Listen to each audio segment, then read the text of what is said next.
quand la tristesse arrive, je sais tu es là, toujours près de moi. Bon samedi, bienvenue à votre émission La Victoire de l'amour. J'espère que vous allez bien ce matin, qu'on se prépare à vivre une belle fin de semaine. Et pour bien la commencer, quoi de mieux que de rejoindre deux personnes qu'on aime beaucoup, notre petite sœur sourire à nous, sœur Angèle et Marcia.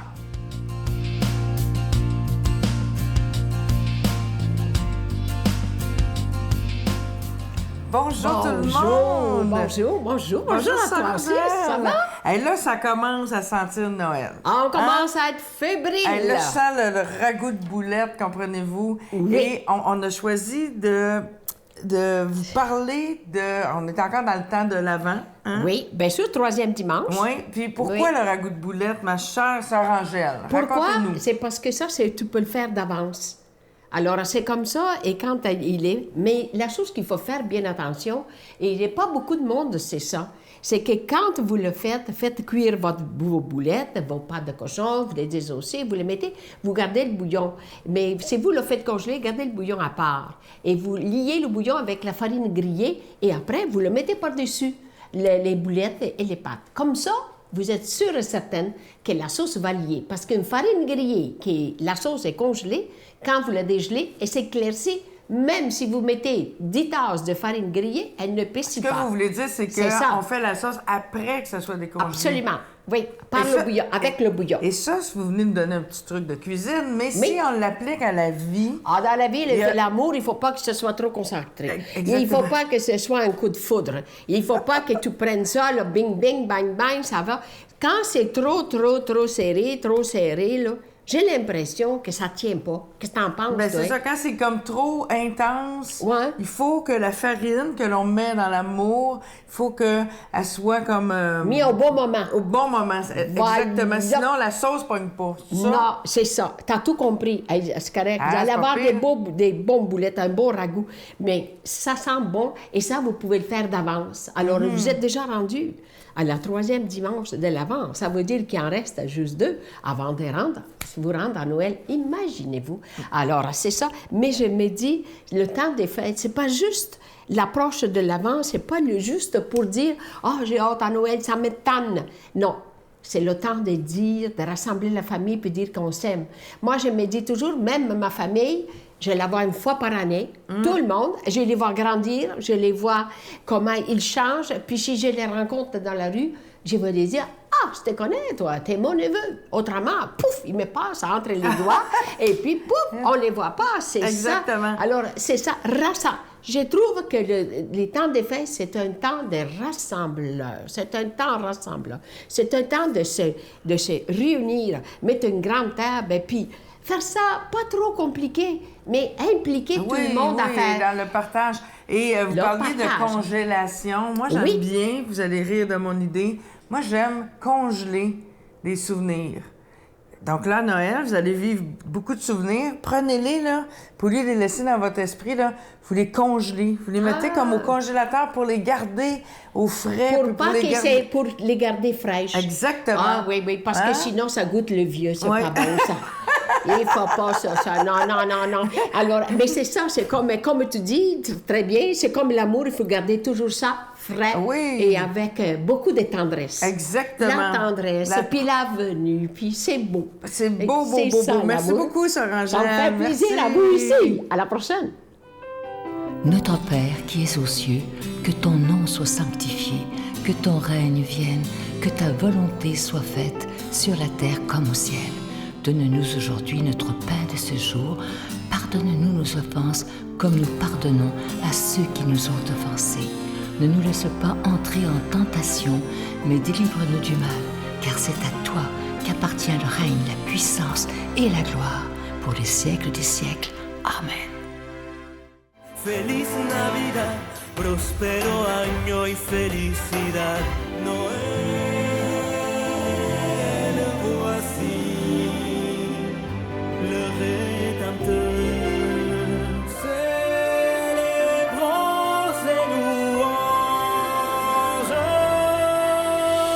et qu'elle les chante encore. C'est donc précieux. Dans le cadre des festivités du 25e anniversaire de la Victoire de l'amour, nous vous invitons à un pèlerinage inoubliable en France, en compagnie du père Michel-Marie-Brigitte Bédard, Miguel Padilla et la participation occasionnelle de Sylvain Charon. Nous visiterons Lourdes, Saint-Malo, Mont-Saint-Michel, Lisieux et Paris. Nous assisterons au spectacle musical Bernadette de Lourdes qui attire des foules du monde entier. Célébration eucharistique avec le père Michel-Marie, du 25 septembre au 6 octobre 2020. Information 1-877-277-4412. Je suis tellement content de vous parler de ce magnifique cadeau du mois pour le mois de décembre. Il s'agit d'une exclusivité de la Victoire de l'amour. Regardez bien à l'écran, il est absolument magnifique. Il s'agit du pendentif de la Vierge Marie et l'enfant. Et au bout du pendentif, il y a un beau petit zircon qui représente l'étoile de Bethléem. Ce véritable bijou, il est plaqué nickel argenté, de très grande qualité. Il est fabriqué au Québec, sur mesure pour nous. Vous ne le trouverez pas en magasin. Et je veux les remercier parce qu'ils ont vraiment beaucoup de talent, ces artisans. Et comme d'habitude, vous le recevrez avec un don de 25 $. Si vous en voulez deux, parce que ça se donne bien en cadeau en cette période des fêtes, c'est avec un don de 40 $. Et vous recevrez également un reçu pour fin d'impôt. Et je prends le temps de vous dire merci de tout mon cœur et au nom de toute l'équipe de votre don tout spécial en cette période de Noël. C'est un peu comme si vous faisiez un cadeau de Noël à Jésus à lui-même pour que sa parole soit annoncée. Je vous donne l'adresse. La Victoire de l'amour, case postale 120, succursale Boucherville à Boucherville, le J4B 5E6. Je vous la redonne. La Victoire de l'amour, case postale 120, succursale Boucherville à Boucherville, le J4B 5E6. Également par téléphone, par carte de crédit du lundi au vendredi de 8h30 à 16h30 dans le 514-523-4433, 523-4433 ou sans frais le 1-888-811-9291, 1-888-811-9291 et aussi sur notre site Internet, le www.lavictoiredelamour.org. Et je vous rappelle que lorsque vous faites votre don par Internet, c'est très, très rapide, sécure et efficace. Et merci aussi de vous rappeler que lorsque vous faites un don à la Victoire de l'amour, vous devenez des protecteurs de la foi.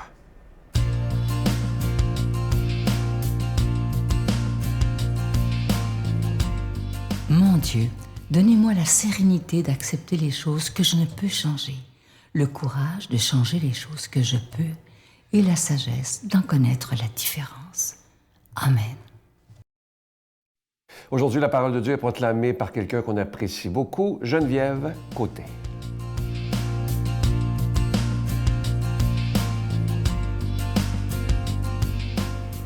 Les disciples interrogèrent Jésus. « Pourquoi donc les scribes disent-ils que le prophète Élie doit venir? » Jésus leur répondit. « Élie va venir pour remettre toutes choses à sa place. Mais je vous le déclare, Élie est déjà venu. Au lieu de le reconnaître, ils lui ont fait tout ce qu'ils ont voulu. Et de même, le Fils de l'homme va souffrir par eux. » Alors les disciples comprirent qu'il leur parlait de Jean le Baptiste. Noël approche, c'est dans 10 jours. Et Jean le Baptiste est le premier à avoir, après la Vierge Marie bien sûr, à avoir reconnu Jésus. Il a tressailli d'allégresse au-dedans du sein de sa mère. Et les deux enfants, alors qu'ils étaient encore dans le sein de leur mère, se sont reconnus et ont tressailli. Jean-Baptiste est ce Élie qui doit venir pour remettre tout en place. Et il est déjà venu. Et on sait comment Jean-Baptiste a fini sa vie. Il a fini sa vie la tête sur un plateau à cause de la méchanceté qu'on a tous un peu dans notre cœur. Et remettre tout en place, c'est justement, moi je pense, remettre l'amour à la première place.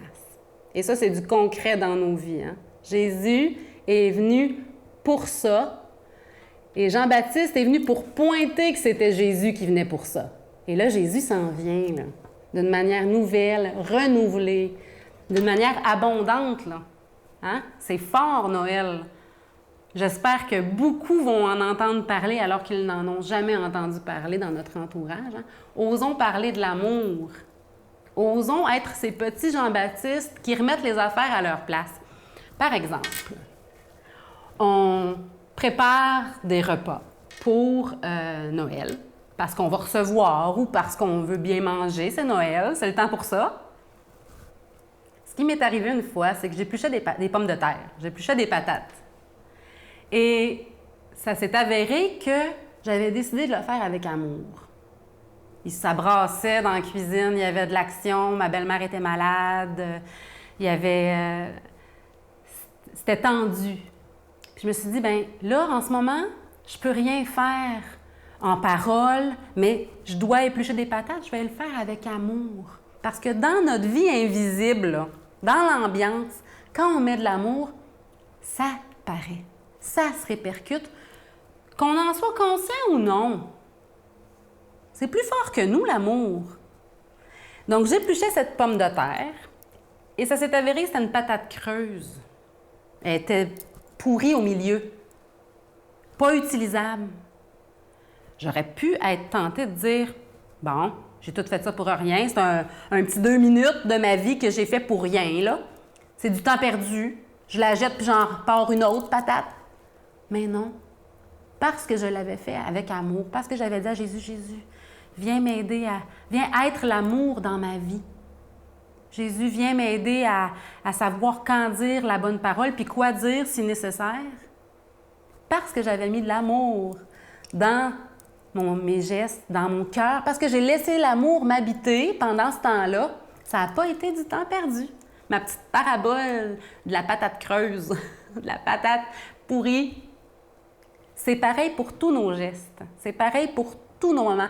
Quand on sent des tensions, tournons-nous vers Dieu. Il veut venir remettre tout en place, mettre de l'amour à la première place. C'est ça le plus important. Hein? Il y a eu, je pense que c'est dans le livre de la sagesse qui est écrit « Vaut mieux manger quelques petits légumes en bonne compagnie que des viandes savoureuses puis des festins royaux en mauvaise compagnie. » C'est-à-dire quand il n'y a pas d'amour. Vaut mieux quelque chose de plus simple avec beaucoup d'amour que des choses bien éclatantes puis bien brillantes sans amour. Je pense que tout le monde est d'accord avec ça. Et Noël, ce sera un temps pour vivre à table des moments de partage, de rencontres en famille, avec des amis aussi. Mettons l'amour à la première place. C'est ce que moi, je choisis, puis je pense que ça rend ma vie plus belle quand j'y pense. Hein? Puis plus ça va, plus j'y pense, parce que comme on voit les fruits, on n'est pas fou. Quand ça se passe bien, on dit « Ah ben, les moyens que j'ai utilisés pour que ça se passe bien, je vais les répéter. Hein? » Je nous souhaite que la bénédiction de Dieu nous éclaire dans notre esprit pour qu'on ose demander à Dieu de venir nous habiter par son amour, qu'aucun de nos gestes ne soit creux, comme cette patate creuse, mais que l'amour nous guide en tout. Et que le Seigneur nous bénisse au nom du Père, du Fils et du Saint-Esprit. Bon dernier sprint de l'Avent. Je vous salue Marie, pleine de grâce. Le Seigneur est avec vous. Vous êtes bénie entre toutes les femmes, et Jésus, le fruit de vos entrailles, est béni. Sainte Marie, Mère de Dieu, priez pour nous pauvres pécheurs, maintenant et à l'heure de notre mort. Amen. Je vous invite à ne pas manquer l'émission de demain. J'ai rencontré avec beaucoup de joie Joanie Lacroix, une jeune maman. Elle est venue avec son fils Thomas, mais elle a eu la douleur de perdre 2 enfants. Et vous allez voir l'espérance de cette jeune femme, c'est absolument extraordinaire. Son sourire, elle est rayonnante et j'ai beaucoup appris. Vous allez beaucoup apprendre par son témoignage. Alors ne manquez pas ça demain.